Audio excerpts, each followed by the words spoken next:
71 Chevy, 4Runner sold. Electric car, electric truck, bucket truck, regular truck, Blazer, bucket truck, and when's the last time you guys saw an Astro van? All right, so you see we left the shop with the crew cab truck. There really wasn't much to check. There was no oil.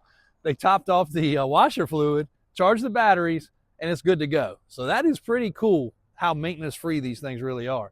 And then the little electric car AJ was driving, and we were riding in together. We drag raced coming back, but I did get him. Did you video where you can show it? Okay, all right. He got up to a pretty good speed. So the 71 is officially done, for those that have asked. Unfortunately, we got a little bit behind with the weather. It left here to go get the AC corrected. It got a few other punch list items. Junior did a fantastic job on the stuff he did. And now this is a functional AC 71 Cheyenne with a really cool interior. Alvin's getting ready to wipe it down. That's why it's around here, because it's all streaked up. Also got the retro radio put in it. And on the other side, a cool feature this truck has is the drop-down toolbox door, like a Ford would have. And it was actually wired shut on the other side. So he was able to get a key and get this fixed. So now you actually have a storage toolbox in there. I don't know that we've had a toolbox sided truck like this in the last 30 plus years. I know we've had some. We had a green and white stock, maybe two-wheel drive, that had that box on it. Well, my dad did, but that was probably 40 years ago. So pretty unusual, but we do have a functional AC truck, clean under the hood. He went back with all the factory components that he could find, cleaned up the brackets, painted everything, got a shiny Edelbrock carburetor, a nice K&N air filter up on top. The block of the motor has been painted, chrome valve covers. You can definitely see where all this has been replaced. Your brake master cylinder, your booster, proportioning valve, your lines. Somebody did a really good job on this truck, and we've just been able to carry it kind of to the next level. So pretty happy about that. And to have it be a functional AC truck is even better, because most of these trucks did not have AC. So that was pretty neat. Now, why do I even mention 4Runners? Because you guys hate the normal stuff. You're boring. Some of y'all are going to stop jumping off here. I understand. I just want to get on the business side of things, say, when I tell y'all something's a decent deal, this sold for the same price somebody could have bought it for on the lot. Now it's going to another dealer.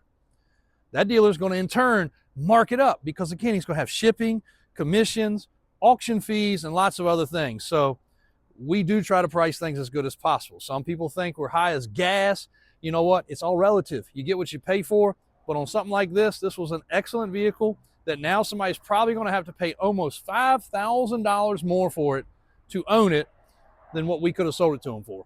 So if you're looking for something for your wife or whatever, that's just our little plug. That's our little commercial for today.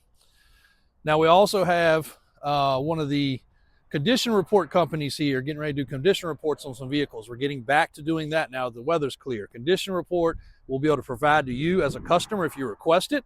It's more for vehicles like this, where it's graded from a 1 to a 5, a 5.0 being the best. We try to strive for 4.5s to 5.0s. 5.0 is extremely hard to get. Some vehicles just won't get there. But we're going to get back to doing condition reports on as many as we can to catch up on. I think we've only got 3 here left that have condition reports, and we've got probably a good several hundred that we need to knock out.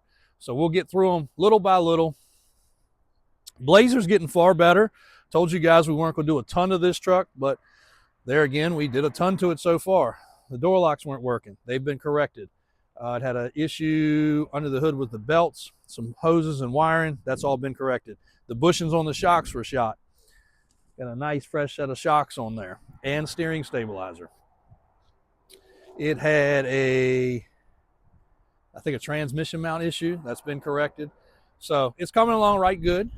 It is still not going to ever be a top-notch, super expensive K5 square body, but it's a good driver. It's a good running truck. Actually sounds incredible, and it does have an overdrive transmission.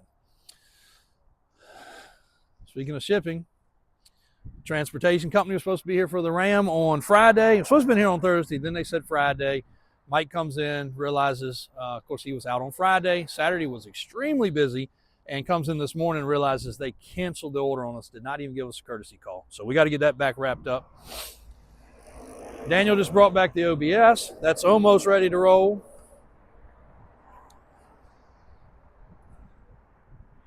I know you guys have seen this one already, but good looking OBS. Again, from the weather, the streaks, Alvin's got to wipe it down, but a clean inside, clean outside, maroon interior, OBS truck.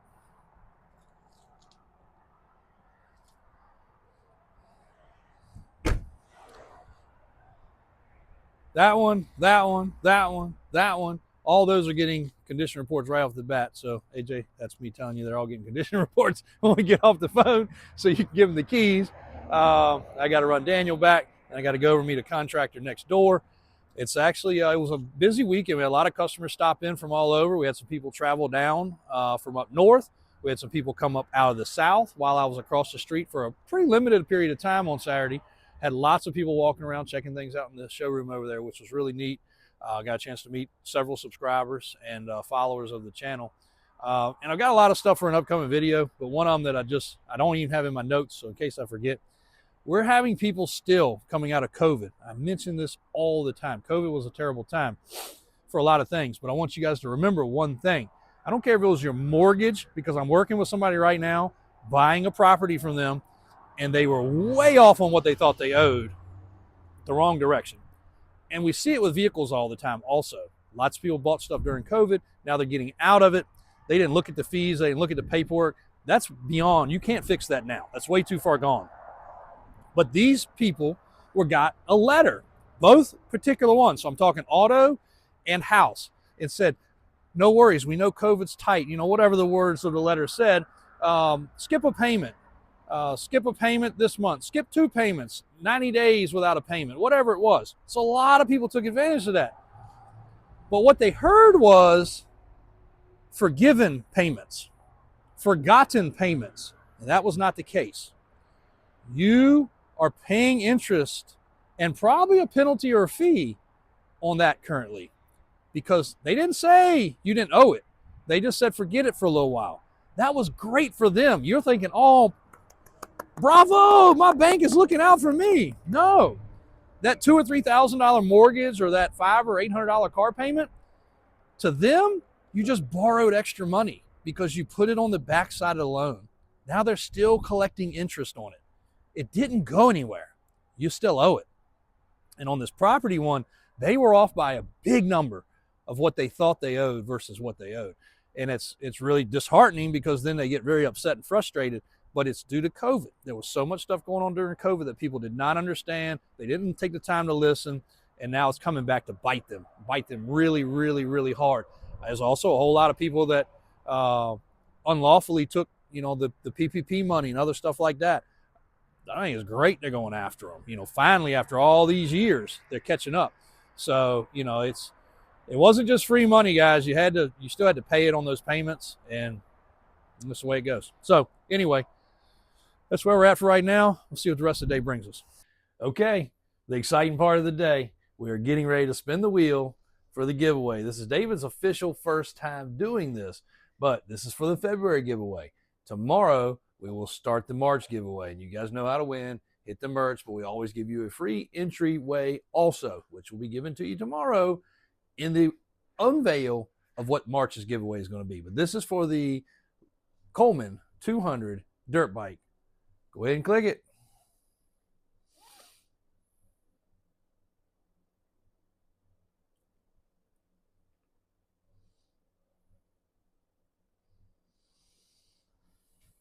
All right, if that is you right there, please reach out to trucks@davisautosales.com. That is trucks, TRUCKS @davisautosales.com.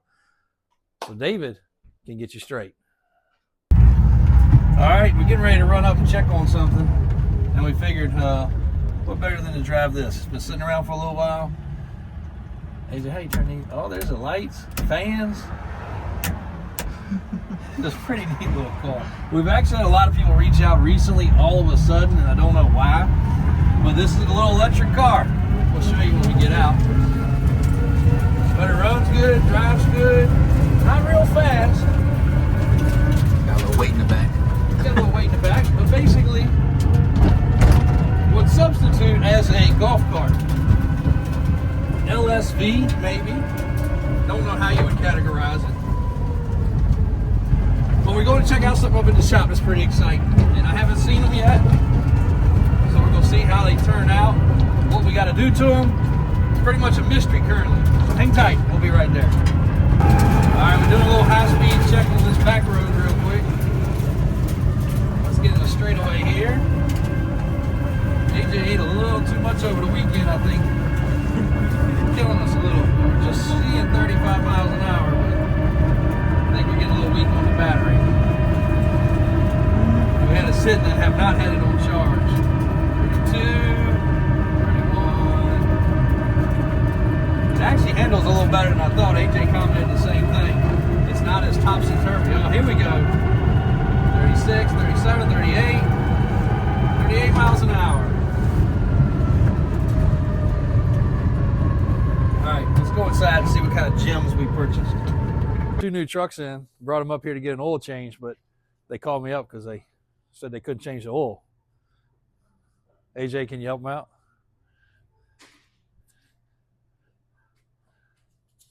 So these are e-active lithium-ion trucks. Crew cab, really cool interior. This one's got 600 miles. We're charging the other one up. We got a nice little flat screen stereo in them. And I have to check the paperwork. They got a pretty large battery. I'll show you on the other one in just a second. But they actually have heat and air conditioning. First electric vehicle that I've had that has air conditioning, because most of our electric vehicles are more like golf carts. Got a cool utility bed. These are 2022 models. I did look them up online. They're $35,000 before tax and before shipping to buy one of these new. Seems to be a cool company. They've got an extended cab, crew cab, and then like a van. So that's pretty neat. But just so you guys can see, while one's kind of apart, super huge battery, has a regular 12-volt battery, which we just installed brand new 12-volt batteries in both. They have a trickle charger built in, and then they have the big ion lithium battery.